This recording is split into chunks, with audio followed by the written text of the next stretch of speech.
فينكم المسؤولين؟ فينك رئيس الحكومة؟ فينك؟ فينكم الوزراء؟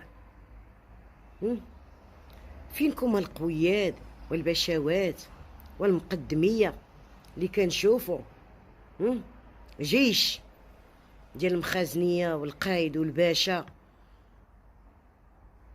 كتهدموا الديور لعباد الله وكتصيفطوهم يسكنوا في الزنقه في هاد الشتا، عيالات ورجاله وولادهم تيقراو.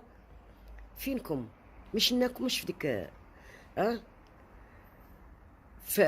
فاس فاش طاحوا دوك الديور؟ ما شناكمش. وهما باقيين مساكن تيعانيو، ما عندهمش فين يسكنوا.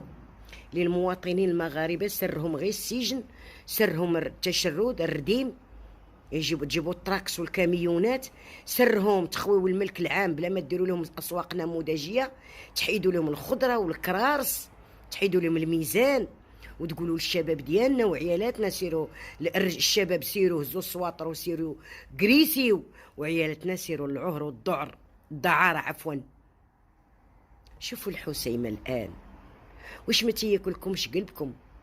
بارك عليك عزيز اخنوش، هانت في بني ملال، هانت في دابا في الناظور، وكتمول عباد الله، وخدام تدير لنا اجتماعات ولائم.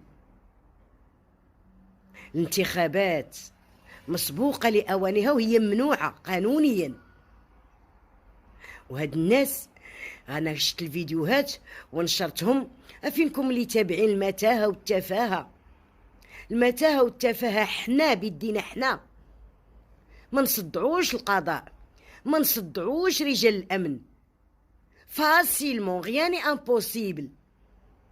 منين نشوف شي فيديو ديال التفاهه ما نبارطاجيش، ما نديرليش ريبوبليكاسيون، ما نديرش ليه جام، نسينياليه ونبلوكيه وما نتابعوش. ويلا دابا ديروا لينا، خرجوا شوهوا لينا هاد الوزراء، شوهوا لينا هاد رئيس الحكومه. شنو هو الدور ديالهم هاد البرلمانيين، هاد رؤساء الجماعات، هاد القياد؟ لا اعمم طبعا، كاين الصالح والطالح، هاد البشوات، هاد الناس اللي عندهم كراسي ومناصب حالفين القسام. اي واحد شاد شي منصب يستغله لخدمه مصالحه الشخصيه والعائليه. المواطن يحتضر، المواطن تيقولوا له غير موت لا بغيتي تموت، موت بالمرض في السبيطارات، موت بالفيضانات، موت بالزلزال.